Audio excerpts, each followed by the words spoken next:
Encompassing Technology with Student-Centered Learning by Beatrice Moya, Isabel Espinoza, Taylor Baker, and Quentin Bellard. Marcia Powell, the author of 5 Ways to Make Your Classroom Student-Centered, states that there are 5 questions a teacher should ask themselves when trying to transition over to a student-centered classroom or learning environment.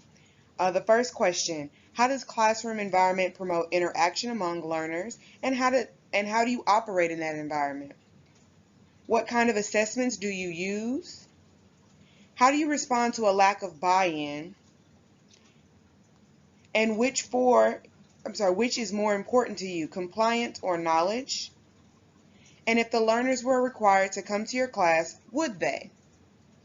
These are the 5 questions that teachers should ask themselves when transitioning over to a student-centered learning environment. However, there are multiple ways to approach each of these questions and implement them into your classroom. Student-centered learning. Student-centered learning is a current concern to educators as it is associated with increased student engagement and better learning outcomes.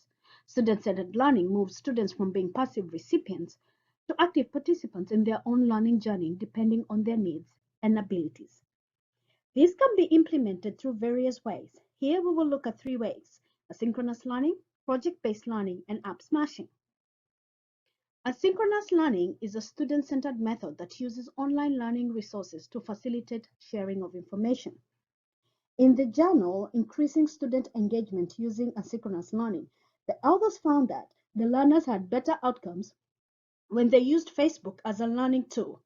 They concluded that using existing technologies that the students were familiar with improved success rate of learner engagement. Project-based learning. Kimberly Overby, in her journal, equates student-centered learning to project-based learning. The author considers this as the basis of the curriculum as opposed to being a supplementary to learning. Project-based learning allows students to collaborate as well as provides authentic learning situations. App smashing. In the journal Creating Innovative Student-Centered Projects with App Smashing, the authors refer to app smashing as the use of an integration of technology tools for learning purposes.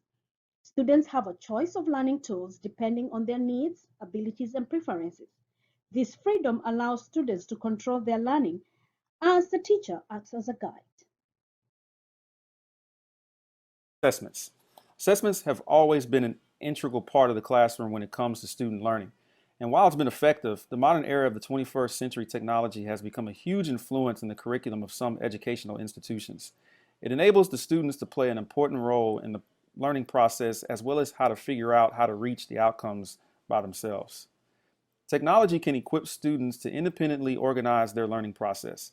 So instead of being passive recipients of information, students using technology become active users. It's important to note that using technology not only promotes using information that's up to date, but it also promotes a sense of responsibility. To begin this process and assign a project to your class, you have to follow 3 phases: posing a research question, the knowledge quest, and finally, sharing knowledge. For example, students can be given an assignment that they are passionate about in that field of study and work on it once a week for the duration of the semester. Then, using technology resources, they will present their findings in the form of a multimedia presentation. While implementing technology in student-centered learning can provide many opportunities for the students to be in charge of their own domain, such as the project, it's important to point out that evaluation is equally as important. This has proven to be a very positive tool for Pittsfield Middle High School, who has implemented a student-led parent-teacher conference. It's important to remember that evaluation promotes learning and is a need in the process of learning. Lack of buy-in. How do you respond to lack of buy-in? No matter how well-intentioned we may be about student engagement, we sometimes miss the mark. Students sometimes don't care for assignments, but when we use technology correctly, they love it. The teacher strength needed to avoid lack of buy-in is honoring student passion and interest. Learning must matter to the learner. To activate this strength, it takes flexibility, resourcefulness, sensitivity to student needs, and a deep understanding of content. There is a journal named the Student-Centered Classroom of the 21st Century.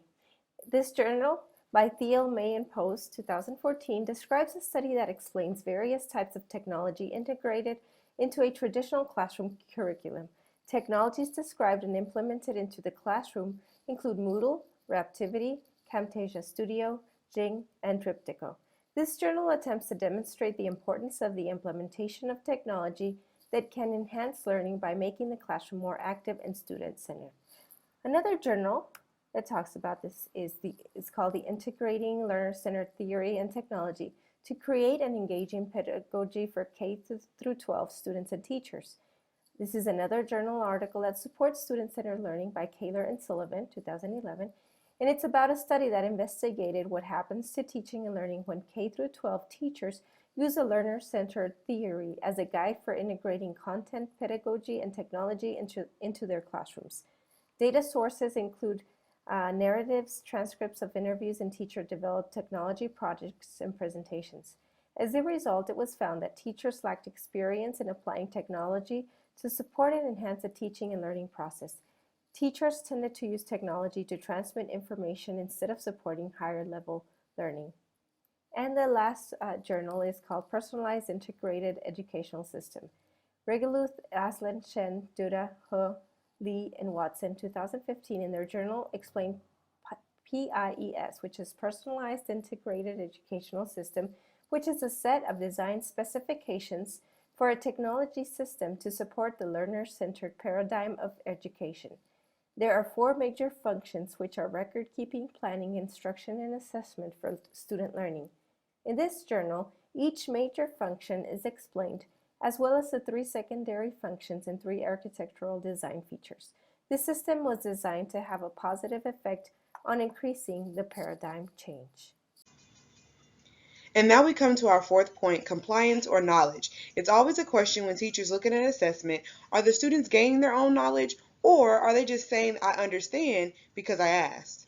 At this point, reading the book Personalized Learning Playbook, Anthony Kim introduces 3 ways technology can amplify the reach of the teacher through feedback, collaboration, and creation. So if a teacher uses technology to provide a better feedback, maybe a Google Classroom, or if a teacher uses a Google Docs to amplify the collaboration on a group project, or even if the teacher provides some sort of tech tool that the student can create and show or illustrate their knowledge of the content, this is personalized learning, and it provides ownership to the student on the content and understanding that they have learned. And now we come to our 5th point. Would students come to your class if they did not have to? 80% of learning occurs outside the classroom, so to get students to come into the classroom voluntarily, they have to be motivated by an outside source. After reading the photography teacher's handbook, Practical Methods for Engaging Students through Flipped Classrooms, he states that flipped classrooms largely depart from teacher-centered models in favor of more collaborative, active learning-centered approaches. Flipping the classroom, where the students are learning, are being introduced to them the content where in their own environment that they choose, and they come back to the classroom ready, prepared for activities or discussions or even a quiz. This enables teachers to use that precious class time for in-depth activities where the students can apply the content to the real world, apply the content to their personal lives, or use that content and affect another person's life.